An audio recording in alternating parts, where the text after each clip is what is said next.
You're standing at a crossroads. Your family wants you to take the safe job. Your friends say you're being selfish for prioritizing your business. Your partner needs you to sacrifice your goals. Just this once, and you're paralyzed. Not because you don't know what you want, but because every choice feels like a moral failure. Here's what nobody tells you. You weren't taught how to think. You were taught how to feel guilty. How to second-guess yourself. How to measure your worth by how much you sacrifice. Ayn Rand saw through this. She didn't just write novels about heroes. She created a method for thinking that cuts through the fog of guilt and confusion. And in the next 23 minutes, I'm going to show you exactly how to use it. This isn't philosophy theory. This is a practical system for making decisions, setting boundaries, and living without apology. By the end of this video, you'll have 4 specific mental tools that Rand used and that you can start using today. If you're tired of feeling torn between what you want and what others expect, this is for you. Let's learn how to think like Ayn Rand. Why is thinking clearly so hard? It's not because you're weak or indecisive. It's because you've been programmed with a system that makes clarity impossible. From childhood, you were taught that moral means selfless, that good people sacrifice, that if you're comfortable, you should feel guilty, that your needs come last. This isn't wisdom, it's a trap. Think about it. When you wanted to pursue your passion instead of your parents' dream, what did they say? After all we've done for you. When you set a boundary at work, what happened? We're a family here. When you said no to a friend's demand, what did you hear? I thought you cared about me. Every single time you tried to think for yourself, the world punished you with guilt. Here's the result. You don't have a thinking problem. You have a permission problem. You've been taught that rational thinking is selfish, that logic without self-sacrifice is cold, that if you're not torn up inside, you're doing something wrong. Ayn Rand identified this pattern in 1943. She called it the sanction of the victim. Society teaches you to accept guilt you didn't earn, to apologize for existing, to treat your own judgment as suspect. And the moment you internalize that, you stop thinking. You start performing guilt, performing consideration, performing sacrifice. But here's the truth Rand discovered. Thinking isn't selfish. Thinking is survival. And the method she developed isn't about becoming cold or ruthless. It's about becoming clear. Clear about what's real. Clear about what you value. Clear about what serves your life versus what destroys it. You're not learning to think like a villain. You're learning to think like someone who refuses to betray themselves. Before we get to the steps, you need to understand the foundation. Because Ayn Rand's method isn't just a technique, it's built on a moral principle that changes everything. Here it is. Thinking rationally is a moral obligation, not a luxury. Not optional, not something you do when it's convenient. It's the primary requirement of being human. Rand said this in Atlas Shrugged. Man's mind is his basic tool of survival, not his feelings, not his instincts, not other people's approval, his mind. And that mind works by reason, or it doesn't work at all. Now here's the part that flips everything. If your mind is your tool of survival, then using it isn't selfish. It's self-preservation, and refusing to use it? That's self-destruction. When you let guilt override logic, when you make decisions based on what others expect instead of what reality demands, you're not being noble. You're committing slow suicide. Let me reframe this for you. Society tells you, good people sacrifice their judgment for others. Rand says, good people don't sacrifice their judgment for anyone, because a person without judgment can't help anyone, including themselves. Think about it practically. If you're on an airplane and the oxygen masks drop, they tell you to put yours on first. Why? Because a passed-out person can't save anyone. The same applies to thinking. A mind that's been surrendered to guilt and obligation can't make good decisions. It can only make fearful ones. Here's the mental shift. Thinking clearly isn't something you do despite your responsibilities. It's the only way to actually meet them. You can't be a good parent, partner, or professional if you're operating from fog and fear. You can only be those things if you're operating from clarity and reason. So when you learn to think like Ayn Rand, you're not becoming heartless. You're becoming effective. You're not abandoning others. You're finally showing up as someone capable instead of someone collapsing under the weight of unearned guilt. This is the foundation. Rationality isn't cold, it's moral. And sacrifice isn't noble. It's destructive. Now let's get to the method. Alright, here's the method. 4 steps Ayn Rand used every time she made a decision, set a boundary, or evaluated a situation. These aren't abstract philosophy. They're practical tools you can use today. Step 1. Check your premises. This is Rand's signature move. She said, contradictions do not exist. Whenever you think you're facing a contradiction, check your premises. One of them is wrong. Here's what this means practically. When you feel torn, when you're paralyzed by a decision, when something doesn't add up, you're operating on a hidden assumption that's false. Your job is to find it. Let me show you. Sarah is 32. Her mother calls and says, "You never visit anymore. I guess your career matters more than family." Sarah feels crushed. She thinks, either I sacrifice my work or I'm a bad daughter. That's the contradiction. That's the paralysis. Check the premise. The hidden assumption is love requires sacrifice. But does it? Rand would say no. Love is a response to value. If your mother values you, she wants you to thrive. If she demands you fail to prove your love, that's not love, that's extortion. The premise was false. Once Sarah sees that, the paralysis ends. Common mistake. People check the wrong premise. They question their desires instead of questioning the guilt. That keeps you stuck. Always check the premise that's making you feel like a bad person. That's usually the false one. Step 2. Identify the facts, not the feelings. Rand was ruthless about this. She said feelings are not tools of cognition. They don't tell you what's real. They tell you how you're reacting to what you think is real.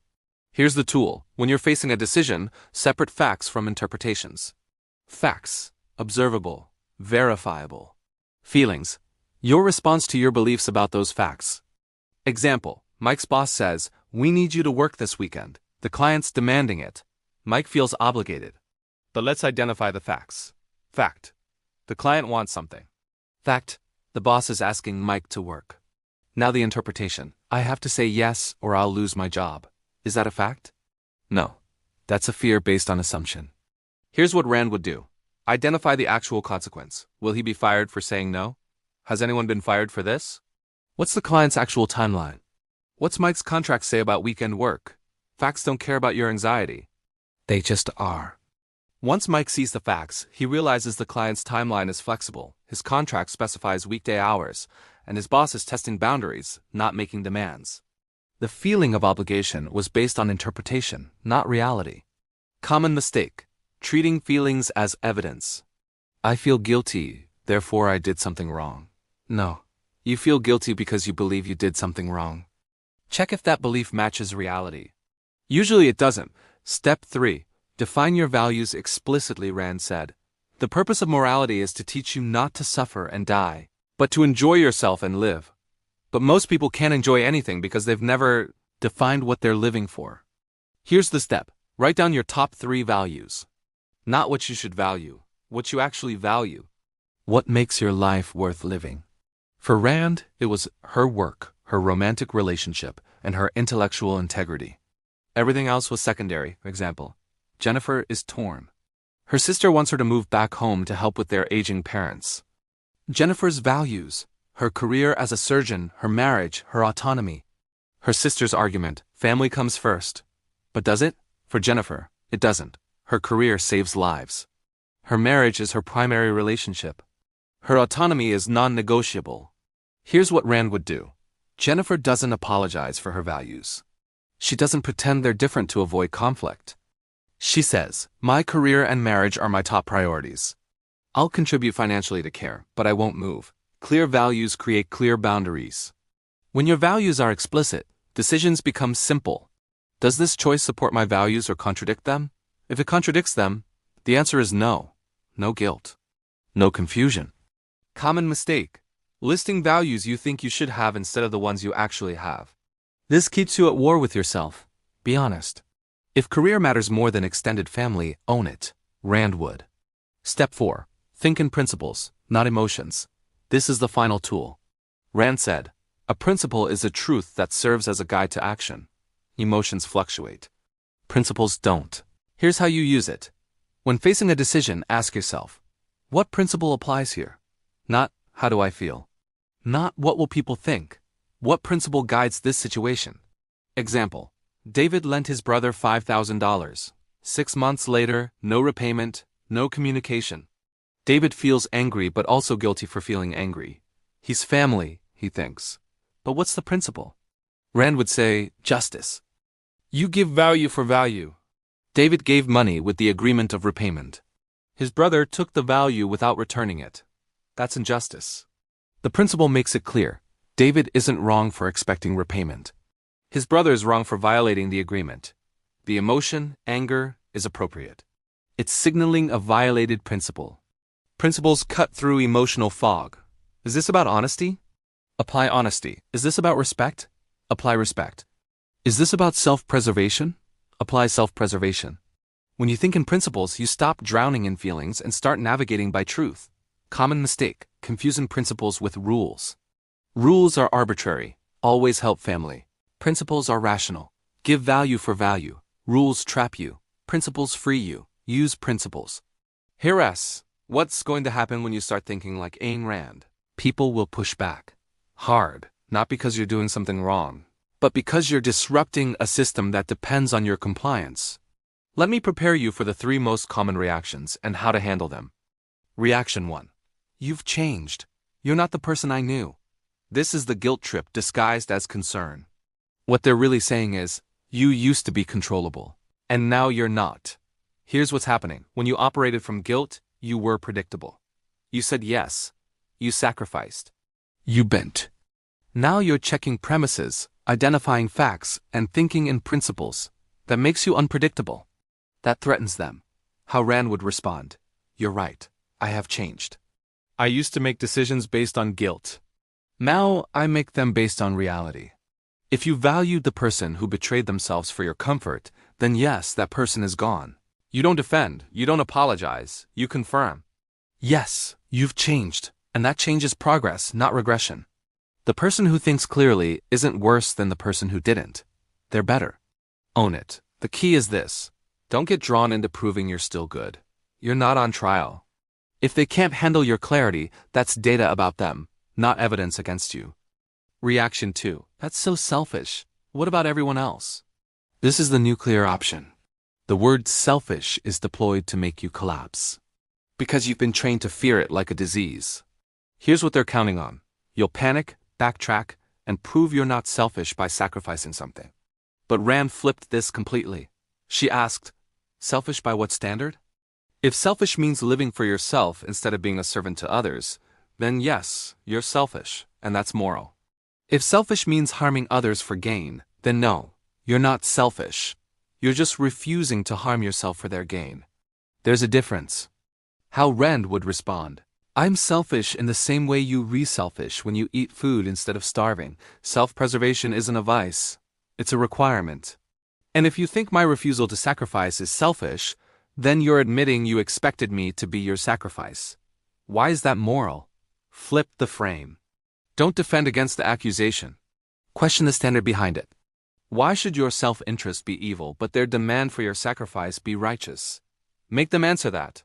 Most people can't, because the answer exposes what they really want. Control. Once you see that, the accusation loses its power. Reaction 3. But what if everyone thought like you? This is the society would collapse argument. It's designed to make you feel responsible for hypothetical disasters that will never happen.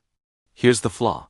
This question assumes your rational thinking is the exception, and that if everyone did it, chaos would result. But Rand said the opposite. If everyone thought rationally, we'd have a society of producers, traders, and people who keep their word. That's not collapse. That's civilization. The real question is, what happens when everyone doesn't think? When everyone sacrifices? When everyone operates from guilt? You get dependence, resentment, stagnation. That's the actual collapse. How Rand would respond. If everyone thought rationally and refused to sacrifice themselves. We'd have a world where people trade value for value, respect boundaries, and take responsibility for their own lives. That's not a nightmare. That's the only sustainable society. The nightmare is what we have now. People demanding sacrifice from others while refusing to carry their own weight. Don't accept their framing. The burden of proof isn't on rationality. It's on the morality of sacrifice. History shows what happens when self-sacrifice is the standard. Poverty, tyranny, and collapse. History also shows what happens when rational self-interest is the standard. Prosperity, freedom, and progress. You're not the problem. You're the solution. Alright, you've got the method. Now let's make it real. I'm going to give you one exercise you can do today, right now, that will start rewiring how you think. Here it is. The decision audit. Take the last decision you struggled with. Maybe it's still unresolved. Something where you feel torn, guilty, or confused. Now run it through the 4 steps. Step 1. Check your premises. Write down the contradiction. I feel like I have to do X, but I want to do Y. Now write the hidden premise. What assumption makes this feel like a contradiction? Is it, good people always say yes? Is it love requires sacrifice? Is it, I owe them because they did something for me once? Find the false premise. Write it down. Step 2. Identify the facts. Strip away the interpretations. What actually happened? What was actually said? What are the observable consequences if you say no? Not what you fear might happen. What will actually happen based on evidence? Write the facts separately from your feelings about the facts. Step 3. Define your values. What are your top 3 non-negotiables? Not what you think they should be. What they actually are. Does this decision support those values or violate them? Be honest. Step 4. Apply the principle. What principle is at stake here? Justice? Honesty? Self-preservation? Integrity? Name it. Then ask, does my decision align with this principle, or does it violate it to avoid discomfort? Do this exercise with one decision. Write it out. Don't just think about it. Write it. You will be shocked how fast clarity appears when you stop negotiating with guilt and start thinking in structure. Now, here's what to expect. When you make a decision based on this method, you might not feel relief immediately. You might feel exposed, vulnerable, like you just stepped out from behind a shield. That's normal. You spent years hiding behind guilt and obligation. Clarity feels naked at first. But here's what comes next. Certainty. Not the fake certainty of, I hope this works out. The real certainty of, I made the right choice based on reality, and I can defend it. That's what thinking like Ayn Rand gives you, not comfort, confidence. Try it. One decision. 4 steps. See what happens. Let's recap. You now have Ayn Rand's method for rational thinking. 4 steps. Check your premises. Identify the facts, not the feelings. Define your values explicitly. Think in principles, not emotions. These aren't just ideas, they're tools, and tools work when you use them. Here's the truth. Most people will never think this way. They'll spend their entire lives negotiating with guilt, apologizing for existing, and wondering why they feel empty. But you're not most people. You're here because something in you refuses to accept that as your fate. So here's my challenge. Take one decision this week, something you've been avoiding or agonizing over, and run it through these 4 steps. Don't wait until you feel ready. Don't wait for permission, just do it. See what happens when you think like someone who values their own mind. And here's what I predict. You'll make a decision faster than you have in months. You'll feel resistance from people who benefited from your confusion, and you'll realize that clarity isn't the enemy. Fog is. If this resonated, hit subscribe. This channel exists to help you see life through the Rand lens, where reason isn't cold, sacrifice isn't noble, and thinking for yourself isn't selfish, it's survival. Drop a comment.